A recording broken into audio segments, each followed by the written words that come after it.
Hola, estimadas y estimados estudiantes. En esta clase vamos a abordar buena parte de la segunda mitad del siglo XX. Vamos a relacionarla, desde luego, tomando como antecedente la clase sobre la primera mitad del siglo XX, y la vamos a complementar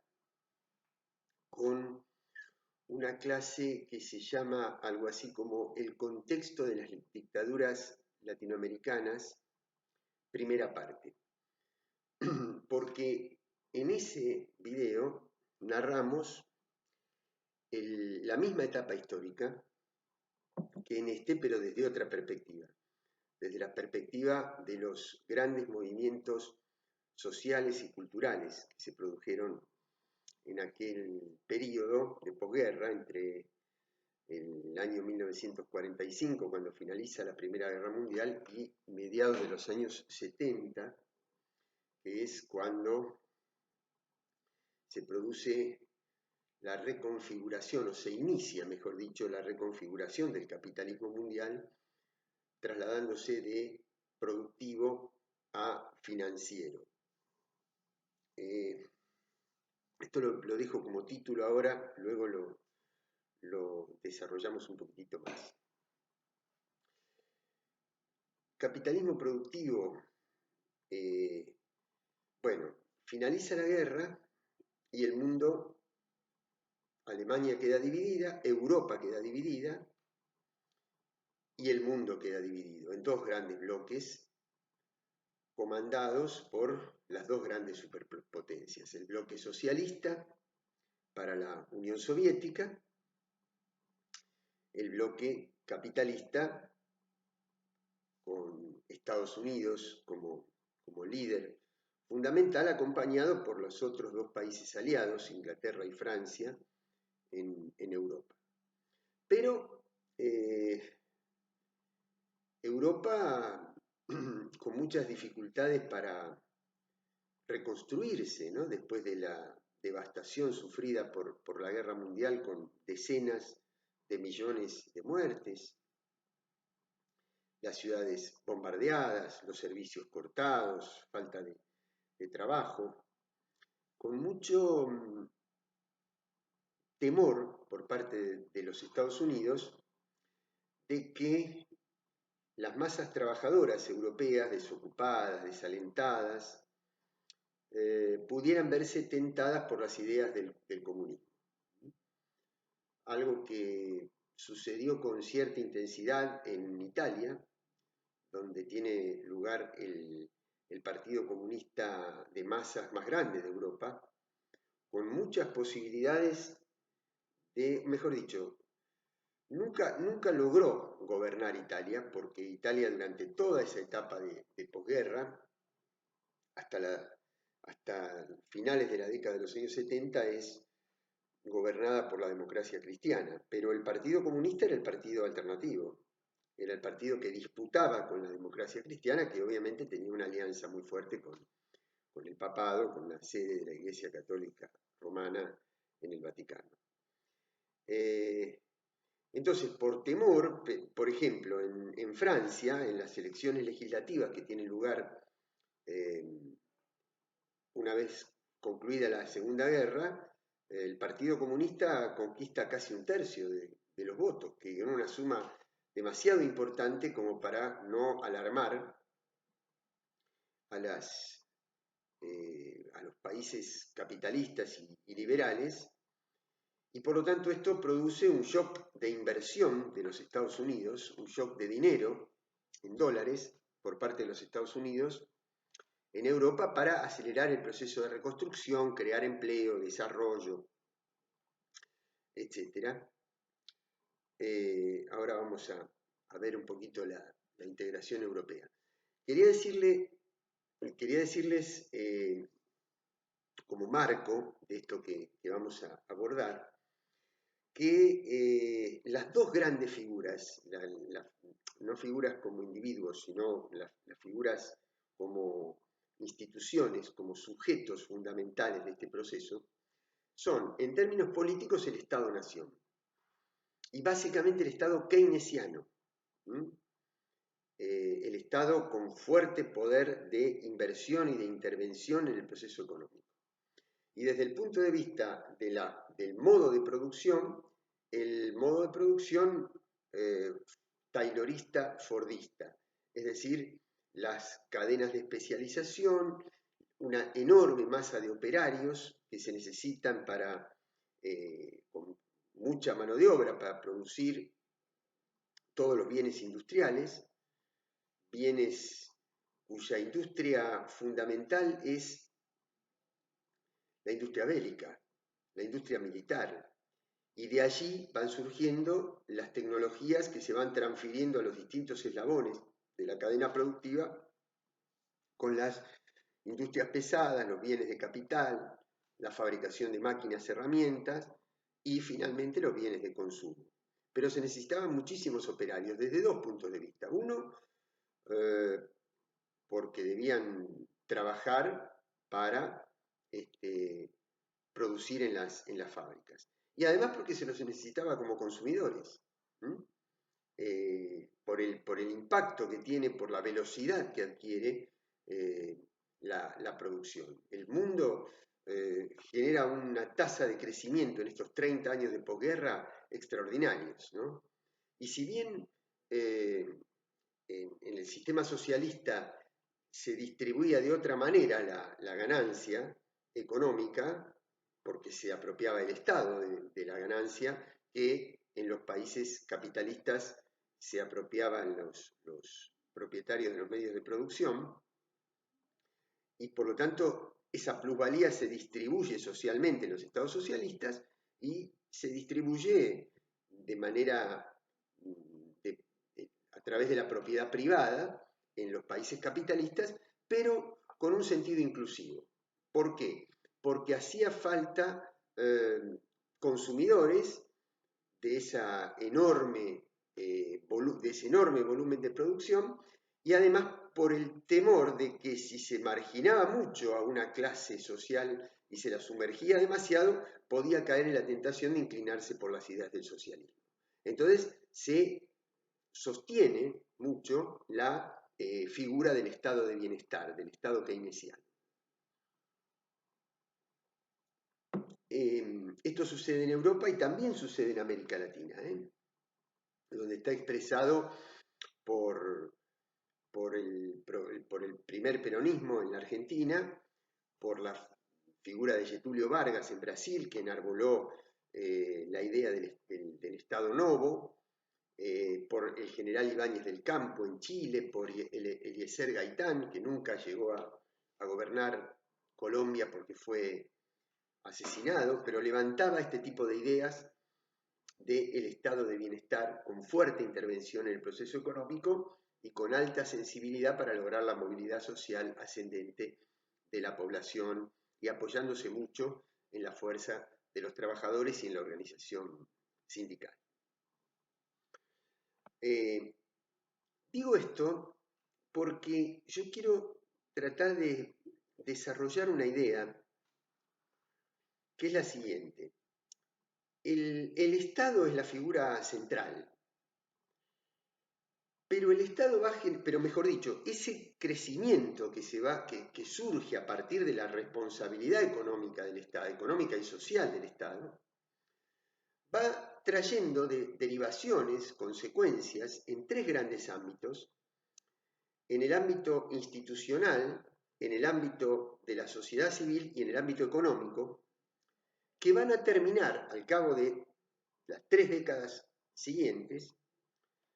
van a terminar por ser responsables de ponerle límites al Estado y de preparar al Estado en una situación de mayor debilidad que aquella situación inicial para su propia crisis, para la crisis del estado de bienestar y su conversión en el estado neoliberal. Vamos a ver cómo es este proceso. Les decía, uno de los ámbitos donde se le comienzan a poner límites al Estado es a través de la creación de organismos multilaterales, organismos conformados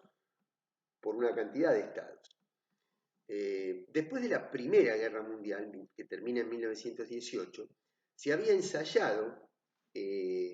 un intento con lo que se llamó la Sociedad de las Naciones, pero finalmente sucumbió por el clima de entreguerras, que no era un clima de paz definitivo. Pero ese camino se retoma cuando finaliza la Segunda Guerra Mundial y las dos superpotencias se ponen de acuerdo en crear una organización de estados que denominan la Organización de las Naciones Unidas. Fundamentalmente para garantizar un ámbito donde se morigeraran las pretensiones y la disputa entre las dos superpotencias, de modo de no llegar al extremo de una guerra nuclear, que hubiera sido autodestructiva, mutuamente destructiva, cualquiera de las dos hubiera sido la potencia agresora, y garantizar fundamentalmente que no existieran conflictos bélicos en los territorios centrales, ni en el territorio de los Estados Unidos, ni en el territorio europeo nuevamente, ni en el territorio soviético, sino que de alguna manera se acordaba que hubiera disputas en otras áreas del planeta, pero lo que se denominaban guerras regionales o guerras de baja intensidad, de menor intensidad, que nunca llegaban al punto máximo de destrucción. Bueno, las Naciones Unidas se organizan a través de dos grandes instancias que congregan, digamos, que de alguna manera expresan o pretenden expresar una autoridad global sin poder de policía, pero con poder orientador. Sin poder para imponer en términos de capacidad de ejercer la fuerza, como sí la tiene el Estado Nacional, pero sí fijando estándares, fijando parámetros que de alguna manera iban encauzando la actividad de los Estados nacionales y por lo tanto poniendo ciertos límites a la soberanía absoluta. Esas dos grandes instancias de la ONU son, por un lado, la Asamblea General y por otro lado, el Consejo de Seguridad.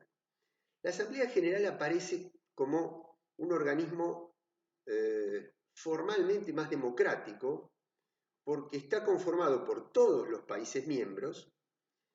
y donde cada uno de ellos tiene un voto, es decir, países grandes y países pequeños tienen un voto. Tal es así que en el año 1965, por poner un ejemplo de cómo funciona este sistema, la República Argentina obtiene que se declare que se apruebe una resolución, la resolución 2065, que establece que las Islas Malvinas, Georgias y Sandwich del Sur, en el Atlántico Sur, son un territorio cuya soberanía está en disputa entre dos estados, que son la Argentina y el Reino Unido, que por lo tanto ambos tienen la obligación de establecer un mecanismo de diálogo y de negociación pacífica para resolver esa disputa de soberanía. Esa resolución es aprobada por una inmensa mayoría de países, pero finalmente nunca se logró esa instancia de negociación, porque lo que hay que ver es cuál es la fuerza, cuál es el poder real de los países que se negaron, que votaron en contra. Estados Unidos, la propia Inglaterra, desde luego, Japón, que había decidido no, que a partir de haberse rendido incondicionalmente después de la Segunda Guerra, queda subordinada a la diplomacia de los Estados Unidos, Israel, por supuesto. Bueno, hablando de Israel, ustedes saben que en la misma resolución que en 1948 establece la creación del Estado de Israel, se fijaba la obligación de crear también el Estado de Palestina en territorio palestino. Sin embargo, se cumplió una parte de la resolución de Naciones Unidas y no la otra. ¿Por qué? Bueno, por el poder real de quienes apoyaban una y otra iniciativa, a pesar de haber sido votada por la inmensa mayoría de los países. Hoy mismo, Palestina es reconocido por la mayoría de los estados soberanos, pero no tiene ese estatus porque hay países grandes que se niegan a reconocerlo. Entonces, es un organismo que formalmente representa la totalidad de los estados, pero que en términos reales está supeditado a la relación de fuerza real que tiene cada uno de los países. El Consejo de Seguridad, que es el que debe establecer las condiciones de paz y fija las relaciones e interviene sobre las controversias entre los países, es un organismo ya directamente no democrático, primero porque está integrado únicamente por 15 estados, de los cuales 5 son miembros permanentes. ¿Quiénes serán para ustedes? Obviamente Estados Unidos, la Unión Soviética, China, a la cual se le reconoce un trabajo importante en haber repelido el avance de Japón en la Segunda Guerra Mundial a costa de muchísimos muertos. Además, porque China en el momento que termina la Segunda Guerra Mundial estaba bajo el gobierno de un régimen capitalista. Recién en 1949 se va a producir la transformación hacia un régimen socialista. Y Inglaterra y Francia. Estos 5 países son miembros permanentes del Consejo de Seguridad. Los otros 10 son miembros rotativos, van rotando cada 2 años en representación de los distintos continentes, de las distintas regiones del planeta. Pero además hay una segunda diferencia a favor de los permanentes, que es el derecho de veto. Es decir, cualquiera de ellos puede vetar una resolución y esa resolución por lo tanto no tendría validez. Si tiene 14 de los 15 votos de los integrantes del Consejo de Seguridad, pero no tiene el voto de uno de los miembros permanentes, ya es una resolución inválida, lo cual implica o indica las dificultades para aprobar resoluciones de ese Consejo de Seguridad, porque las superpotencias nunca se ponían de acuerdo en los conflictos, en cómo resolver, cómo encauzar los conflictos de la época, y por lo tanto hubo muchas guerras regionales, como la de Corea, la de Vietnam, la de Etiopía y Eritrea, Irán e Irak, Nicaragua y América Central, El Salvador y demás, una cantidad de conflictos regionales. De esta Organización de Naciones Unidas surgen organismos que van atendiendo áreas específicas, ¿no? Por ejemplo, la FAO para la alimentación, la UNESCO para la cultura, la UNICEF para la infancia y la adolescencia, la Organización Mundial de la Salud, la Organización Mundial del Trabajo, el Comité de Descolonización, el Alto Comisionado para los Derechos Humanos, que en definitiva fijan orientaciones, como por ejemplo poner límites al trabajo infantil, al abuso y a la trata de personas, al trabajo esclavo, limitando la jornada, estableciendo parámetros de vacunación para determinadas enfermedades. Es decir, van fijando estándares que le van marcando la línea a los estados. Europa también se integra, primero con 6 países que forman el mercado común europeo, que luego se extienden a 15, luego a 28, hasta que en 2016 hay un plebiscito, como ustedes saben, en el Reino Unido, que establece la salida del Reino Unido de la Unión Europea. Pero hasta ese momento llegaron a ser 28 países. Porque ese gran impulso que le dan los dólares de los Estados Unidos para la reconstrucción europea y un gran acuerdo entre los líderes europeos, establece los pilares de esa integración que van a ser, primero, Europa no tendrá nuevamente una guerra, Europa tendrá democracias liberales, Europa no dependerá nuevamente de los alimentos importados, sino que tiene que garantizar su propia producción de alimentos. Esto es el origen de lo que se llama la política agropecuaria común, que es lo que hoy nos causa tantas dificultades para firmar acuerdos de libre comercio, porque Europa subsidia la producción de alimentos, es decir, producir alimentos en Europa es mucho menos eficiente, mucho más caro, mucho más costoso que en los países que tenemos grandes áreas cultivables, pero aún así prohíben la importación porque les conviene abastecerse de sus propios alimentos, primero para evitar la dependencia que sufrieron a lo largo de las guerras, que significaba un flujo de dólares hacia el exterior muy grande, y segundo, porque de esa manera mantienen un equilibrio poblacional entre la población rural y la población urbana que les permite inclusive organizar mejor la vida social, la convivencia, la industria del turismo, etc.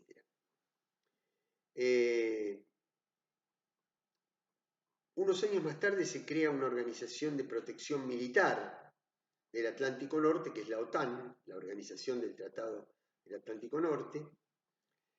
y cuando finaliza la guerra, un poquitito antes de la terminación de la guerra, en Estados Unidos, en la comarca de Bretton Woods, en la costa este, se crean organismos multilaterales de carácter económico. Los dos más importantes, el Fondo Monetario Internacional y el Banco Mundial. El fondo es, como su nombre lo indica, un fondo de asistencia financiera para los países que entraran en crisis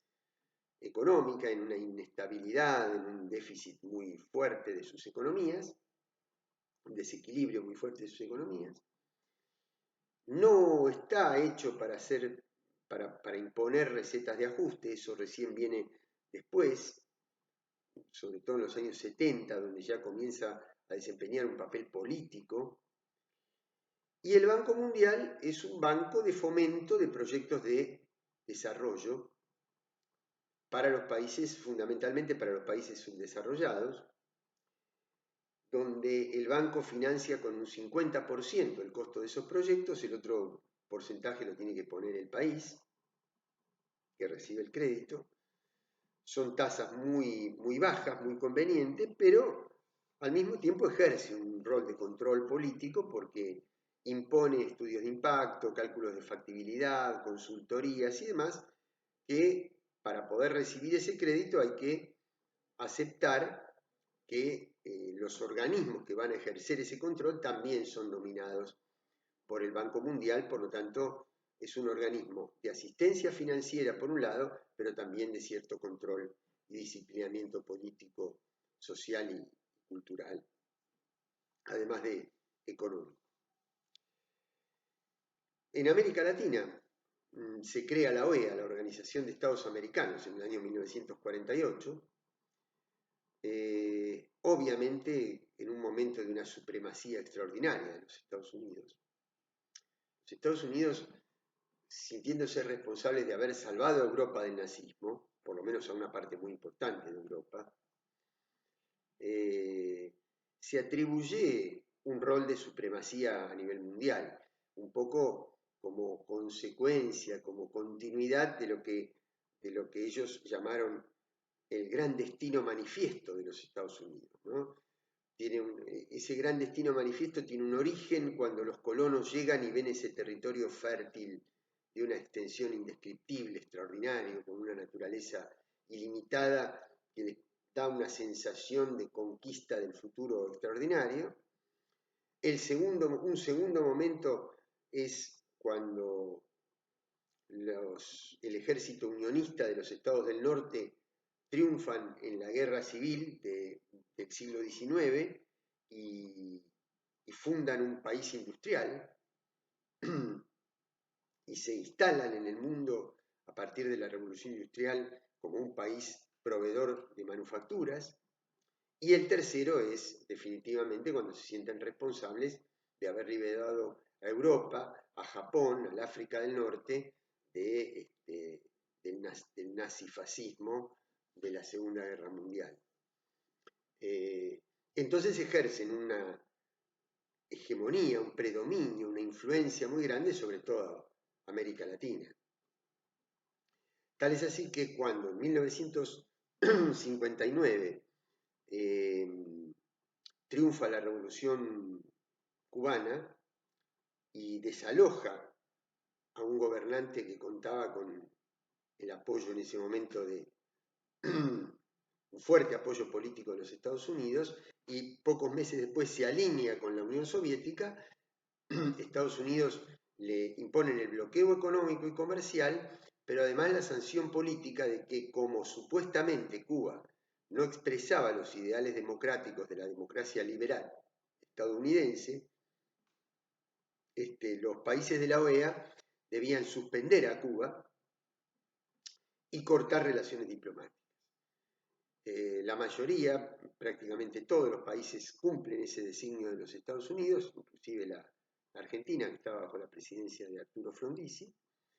y menos México.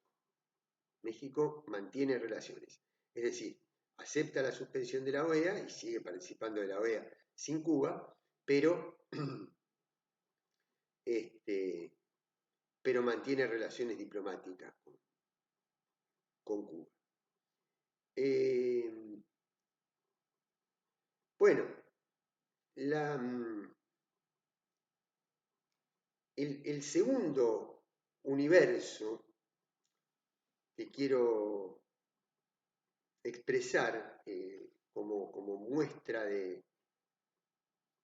que recorre, digamos, toda esta etapa de la posguerra hasta mediados de los años 70, es el universo que da origen a los grandes movimientos sociales. Les hablé de la carrera armamentista, de la industria nuclear, del almacenamiento de ojivas nucleares en las dos superpotencias, pruebas nucleares que se hacían en islotes, en atolones de los océanos, del Océano Índico, del Océano Pacífico, que amenazaban con la destrucción del planeta. Inclusive en el año 1962 hay una crisis muy fuerte por la presencia de misiles en Cuba,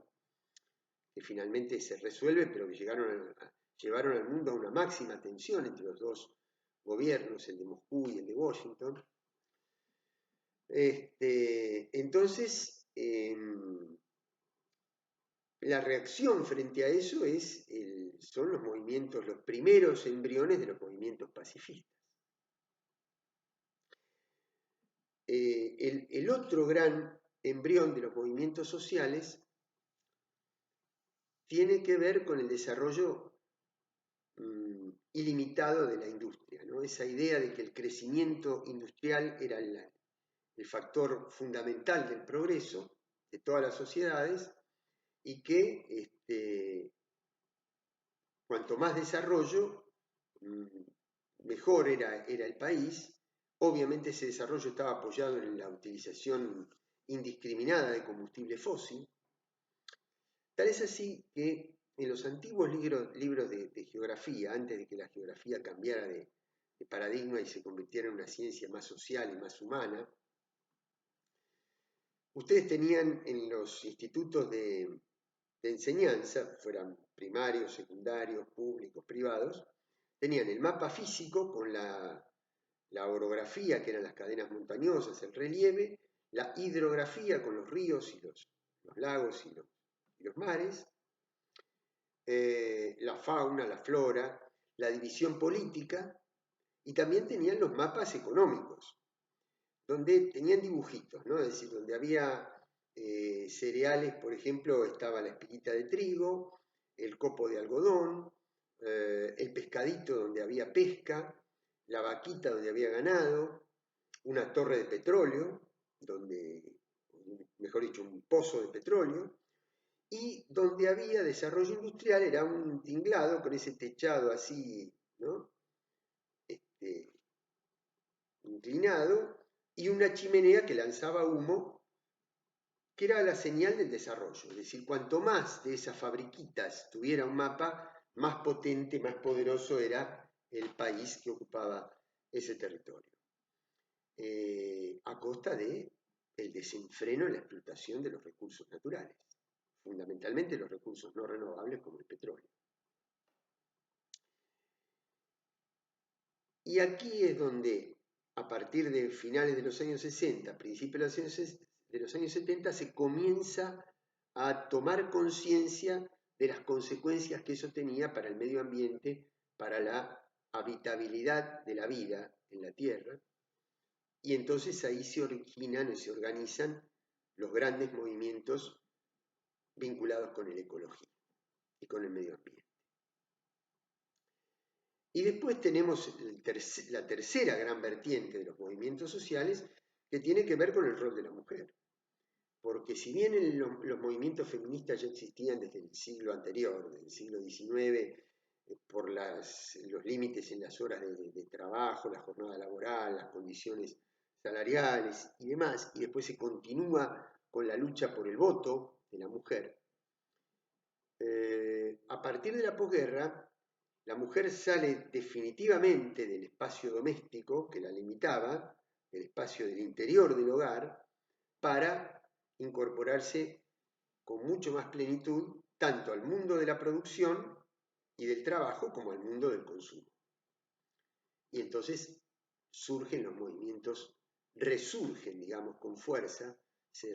relanzan los movimientos feministas. Quiere decir que desde el pacifismo, desde el ecologismo y desde el feminismo se van construyendo demandas sociales que también van dirigidas a poner límites a las políticas estatales. Quiere decir que ahí también hay un acortamiento de la soberanía absoluta que tuvo el Estado-nación, el estado de bienestar en los momentos anteriores, en las etapas anteriores.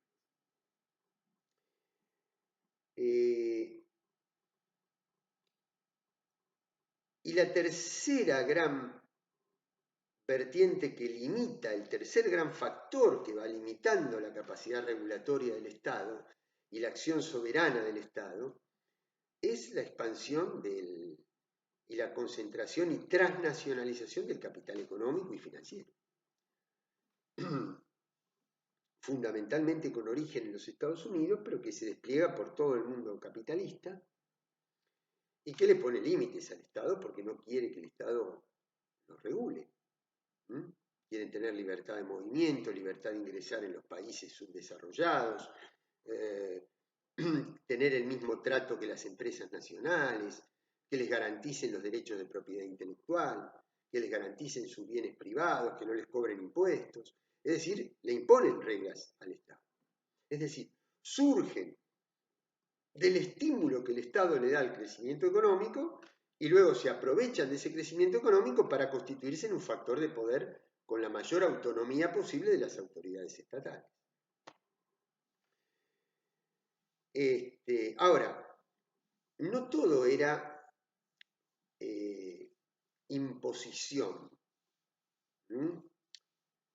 sino que también había acatamiento, ¿no? Fundamentalmente los Estados Unidos despliegan todo un proceso de penetración cultural sobre la sociedad capitalista mundial. ¿Para lograr qué cosa? Para lograr, primero, un terreno amigable para la inserción de sus capitales y de sus empresas. Pero además que la matriz productiva de esas empresas fuera lo más igual posible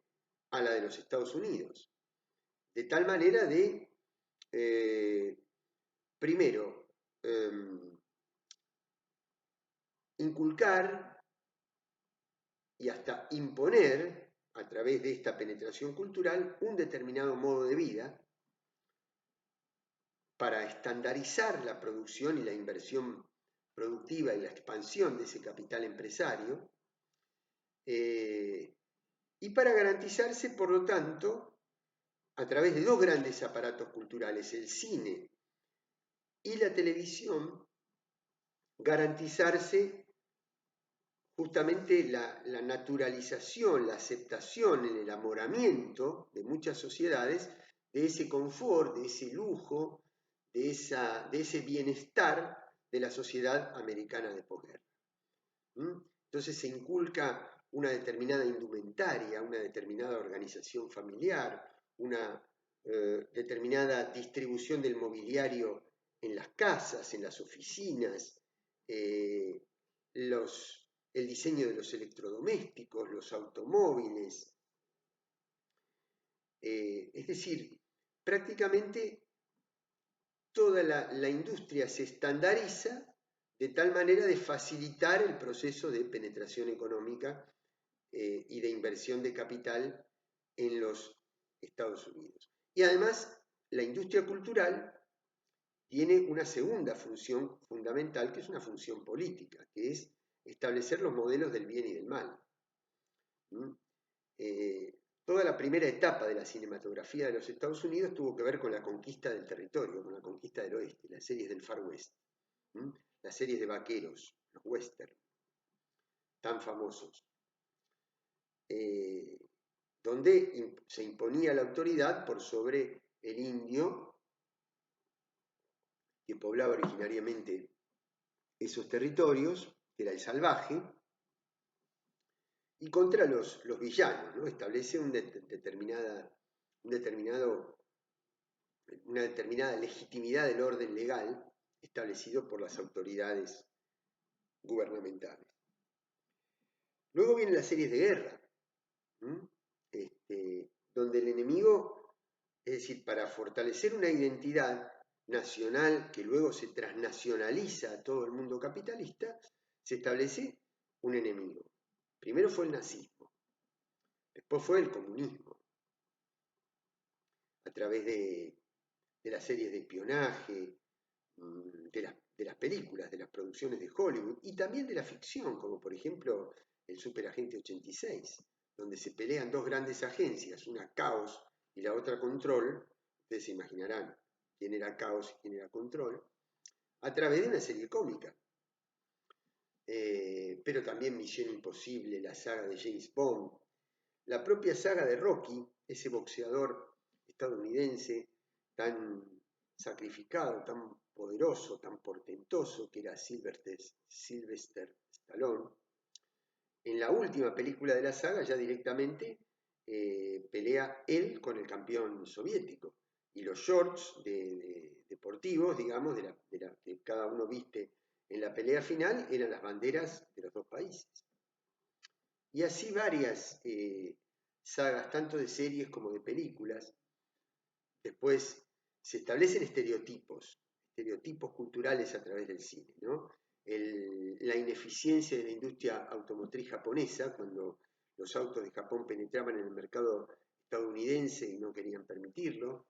Hay una película que se llama Atracción Fatal, donde Michael Douglas le hacen un atentado con ácido en el motor del auto, entonces él va a encender el motor y se incendia, se quema, y entonces se lo atribuye a la mala calidad de los autos japoneses, diciendo cómo me ensarté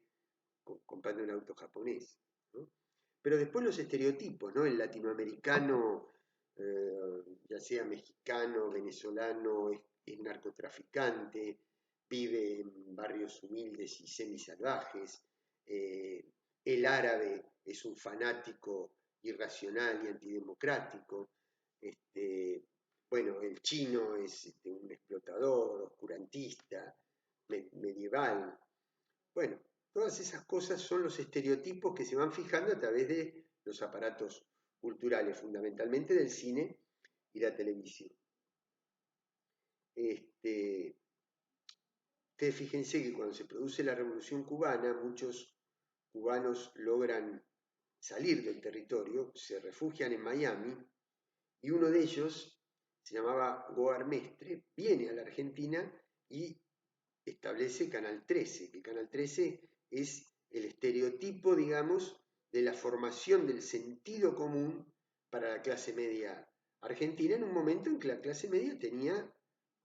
muchas expectativas de bienestar.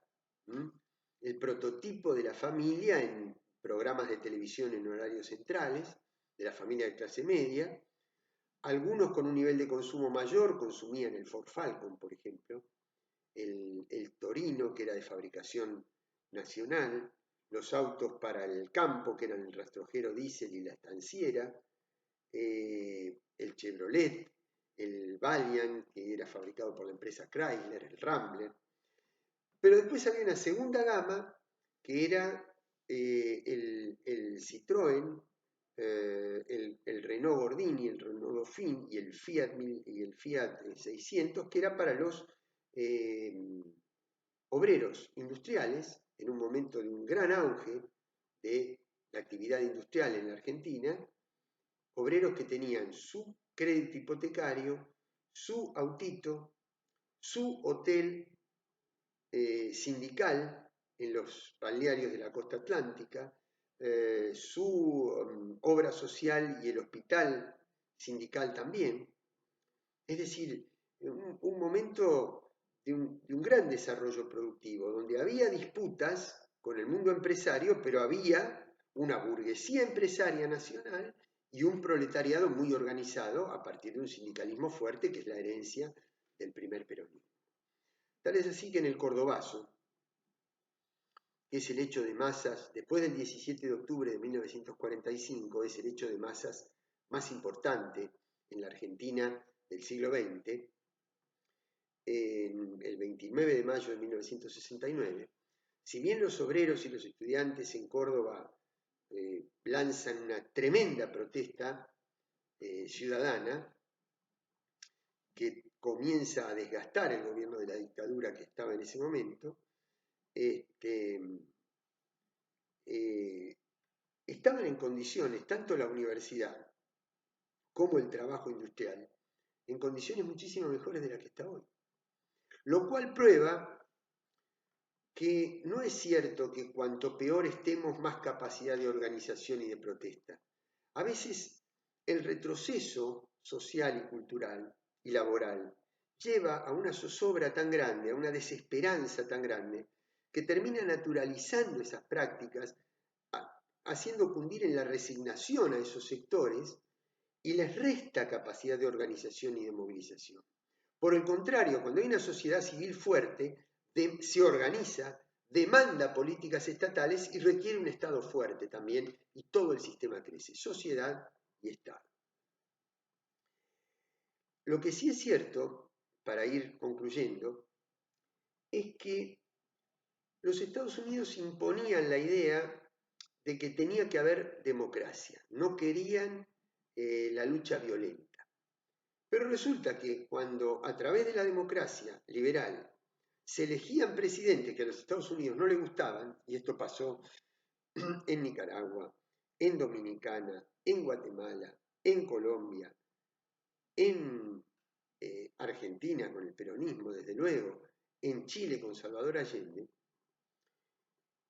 y entonces, ¿qué hacían? Derrocaban a esos presidentes. Entonces quedó muy claro que no era la democracia la bandera que levantaban. Lo que levantaban era la bandera de gobiernos que fueran dóciles frente a los intereses económicos y de penetración, tanto económica como financiera y cultural, de los Estados Unidos y de dominación militar. Entonces, esa obturación de los canales democráticos fue lo que llevó a muchos sectores de la militancia juvenil de aquel momento a la lucha armada. ¿Por qué? Porque se presentaba victoriosa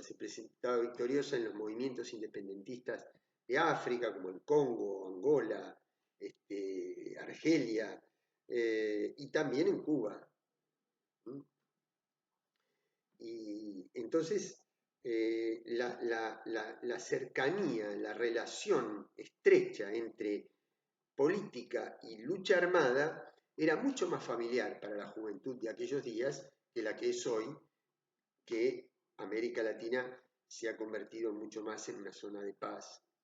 cosa que creo que la beneficia respecto de aquellas zonas del planeta que tienen una conflictividad permanente y por lo tanto desatienden, destruyen la autoridad estatal y desatienden el control sobre sus recursos, sobre sus sociedades, se desorganizan y caen en una conflictividad crónica que los debilita como países. Nosotros tenemos que defender esa condición de paz. Pero en aquel momento, por una cantidad de cuestiones que iban pasando en el mundo y que están desarrolladas en este otro video, en esta otra clase que les digo del contexto de las dictaduras, contexto histórico que llevaron a las dictaduras de los años 70, sangrientas como la de Pinochet, la de Videla, ahí se ven las razones por las cuales existía esa cercanía entre lucha política y lucha armada y creación de movimientos insurgentes en la región. Conclusión. El Estado es el principal responsable del crecimiento, pero ese crecimiento lleva a organizaciones multilaterales que le ponen límites al Estado, movimientos sociales que ejercen demandas sobre el Estado y al capital transnacional que también le impone condiciones al Estado. Es decir, el Estado es responsable de un crecimiento que lleva a determinadas consecuencias que van a ser responsables de su propia crisis. Ese es el redondeo que hago de esta etapa que ya les digo se relaciona con la primera mitad del siglo XX y con el contexto histórico de las dictaduras de los años 70, donde se inicia el proceso de reconfiguración de capitalismo productivo a capitalismo financiero. La ganancia ya no va a estar fundada en la producción de bienes tangibles, de bienes y servicios y mercancías tangibles, sino en la multiplicación del dinero. Ya un producto no va a tener que ver, el precio de un producto no va a tener que ver con el costo de producción, sino con una cantidad de fondos de inversión, paquetes de seguros y una cantidad de elementos que no tienen que ver estrictamente con lo productivo, sino con lo financiero. Por ejemplo, una tonelada de cereal no va a valer únicamente la suma de los costos de producción más la ganancia empresaria del productor, sino que va a tener que ver con los mercados a futuro, con las perspectivas de que haya sequía en un país, alguna especulación que haga que un país tense sus relaciones con otro que era vendedor y entonces aumenta el precio de mi producto. Esto se ve en algo mucho más mundano, que es el fútbol, donde hoy las transferencias de jugadores en las grandes ligas se dan con mucho más frecuencia porque la ganancia del negocio ya no está únicamente en el juego, sino en la transferencia, en todo lo que hay alrededor, que es la ganancia de los sponsors, del merchandising, de la camiseta con el número del jugador y la titular, la alternativa, y la alternativa que usa en el entrenamiento de la alternativa, y así sucesivamente, ¿no? Es decir, la ganancia del empresario y el representante, del periodista que dijo que ese jugador era muy bueno y eso levanta la cotización. Eso no tiene que ver con la pelota. Eso tiene que ver con todo un mundo que es ajeno al juego en sí mismo, pero que muestra cómo la ganancia financiera se independiza del factor que le da origen. Lo mismo pasó con el sistema económico en el capitalismo. Entonces ya no es el Estado inclusivo con mucha mano de obra que se necesita para producir, sino que es un Estado completamente subordinado a la lógica del capital financiero. Si a esto le sumamos la robotización de la producción y la alta tecnología, indudablemente se resiente la base social, la masa de trabajadores, se resienten las organizaciones sindicales y eso da origen a un nuevo modelo de sociedad, que es la sociedad neoliberal, a diferencia de esta sociedad del capitalismo productivo de posguerra. Bueno, terminamos acá, la relacionamos con las otras clases que les mencioné y bueno, les dejo un saludo. Muchísimas gracias por haberme escuchado y atendido.